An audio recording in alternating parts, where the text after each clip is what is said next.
It's been another month of developing my game, and this past month I've been focusing on reworking the boss. I say the boss, because currently I've reworked the first boss, and I'm in the process of reworking the other one. But just like the previous times I've done this, it's pretty big changes. And I want to show you guys what they are, as well as go a little bit behind the scenes as to the kind of process that I go through to achieve the look that you're going to see. I'm going to first go over the actual combat and show you a little of that and how that's different now. And then I'll show you a little bit of the Blender side and kind of what I do to get the setup actually going and rendering out my entire process to get the sprites. As I won't be going in depth on every single step, but it should give you a little bit of an overview to kind of put you in the right direction if you're looking to achieve something similar. Let's get to it. Here I am in the game, and this is the same map that we've had for the bosses before. Some things that are going to be different here, though, is I've gone ahead and added a lot more of these web areas.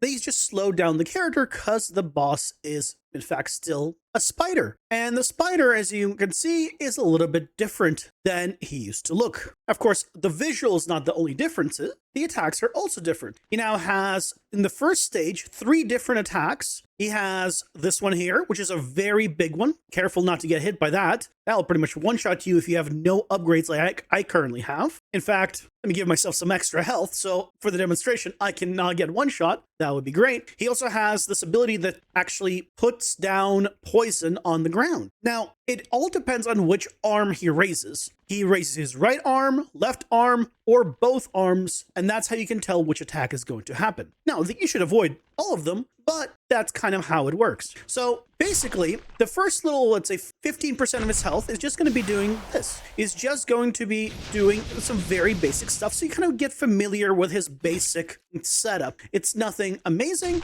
but, you know, there's a little bit here, and these poison areas stay. They're permanent. So this arena is quite large, but because it's large, I am able to place a lot of hazards everywhere and basically make use of the actual large arena and position yourself in a way where you have to make use of it. Now, the poison clouds are just that. They're just poison. As you can see, as I'm standing in them, I'm just taking damage. I'm currently in the editor build of this, which is why you're seeing all the print strings, just so we can use it for demonstration. But basically, as you're kind of fighting him, he'll continue to place more and more hazards down. Let's go ahead and actually, let's get somewhere a little bit better, because now we have hazards in the poison areas and slowdown areas. The longer this fight takes, the worse this environment is going to be. But as we continue fighting him, he'll eventually get to the second phase. And in the second phase, he'll start getting more aggressive. Now, the phases are basically just that. They're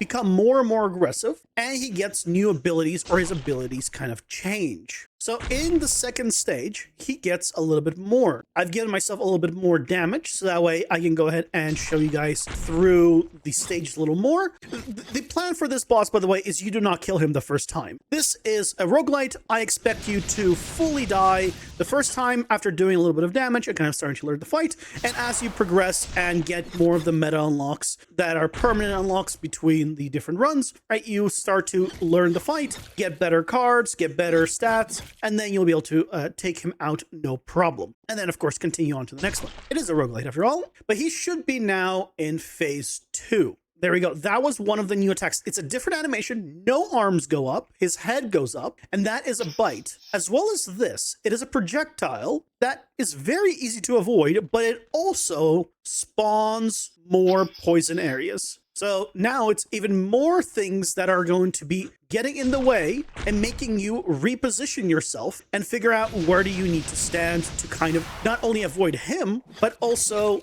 not to just stand in poison, because that would be bad, right? So that was the bite attack. And if he hits me, he will poison me. Let's go ahead and move out here. And also, again, ignore my health for this fight. I've given myself quite a lot of stuff to make sure that I basically have no chance of dying as long as I am fighting him. So phase 1 and 2 take up about 40% total together. And phase 3 is really the big one. I think it's over 40% of his health is actually phase 3. So let's go ahead and get him down to that level. Okay, I believe he should be in phase 3 now. So let's see if we see any of the new stuff for phase 3. So he still does the actual shooting of the projectile. He still does his kind of arm attacks. By the way, the arm attacks do change over time. He stops using them as much. He's still using the poison one in phase 3. He still does the 2-arm slam. That's going to be very powerful. This one right here. That is one of the big ones. He stops using his basic one. And now he starts being able to place spider webs in the world. So now, not only can he place poison areas, he's now able to place slow zones. So as you can see, his spit is still there. So now even more stuff is in this environment that's going to mess you up and make you kind of reposition yourself. So it's a very environmentally heavy boss. And of course, the faster you kill him, the less stuff he's going to place. But eventually you're probably going to need to position yourself in a way that you're going to be inside of something, most likely. So that's kind of how it goes. And of course, this phase keeps going until about 20%, I believe, health left. And the last 20% is different still. So I think right about now, he should be in phase 4, I'm pretty sure. So let's go ahead and maybe position ourselves somewhere where we can actually see what's going on. He's still going to shoot the poison. He's going to do primarily this double arm attack. He's not going to do the other ones anymore. But the big one is this. He starts doing a giant, well, ramming attack that does quite a lot of damage if you get hit by it. Now, as long as you're not kind of inside the slow area, you're probably going to be fine. But that's now the new kind of phase 4.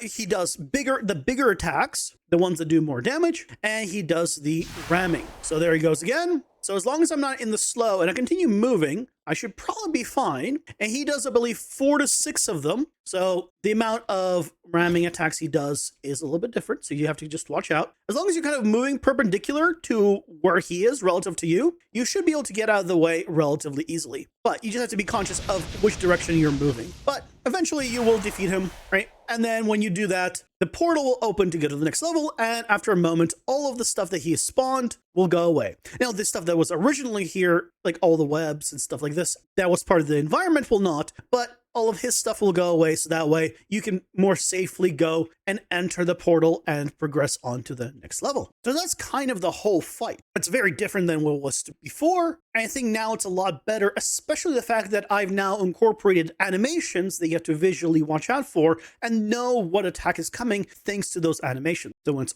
right arm is one thing, left arm is another thing, both arms is another thing. If he starts to look like he's attacking with no arms, that's the bite attack, which will poison you. So I feel like it's a lot more interesting now. Now, how is it that I've actually created the sprites? Because this is all right, a directional movement. What is the process that I'm using? Well, as I said, it is in Blender. So here's the guy here. This is one of the animations. I can go ahead and play it, right? So this is one of the animations. This is the 2-arm one. And basically what I've done is I've set it up to 1, play in 12 frames a second. So I've output here, you can see the frame rate is 12 frames a second. What I put in here is the epic model, or a model basically from Unreal or with animations. In my case, I'm using a bunch of the Unreal stuff. I just take the models from Fab or from Epic, like their Paragon characters right now, because I don't have time to make my own custom stuff, and that's not the point right now. So I just take those. I bring in the files as GLB. The reason I bring them in as GLB files is because that way it maintains the textures, animations, and everything kind of comes in together.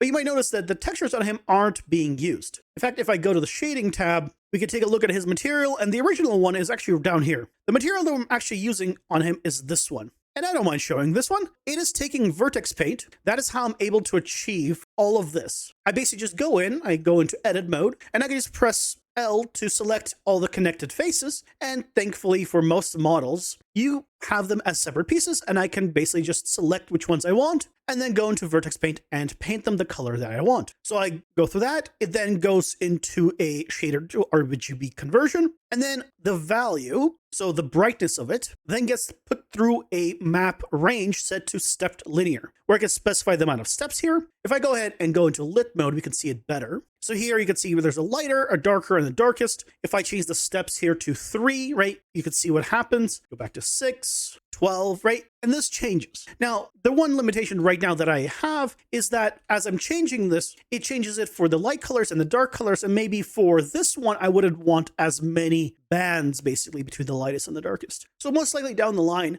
I will instead have separate materials for the different sections. But for now, I think it's just fine. I just do the entire thing in kind of in one go.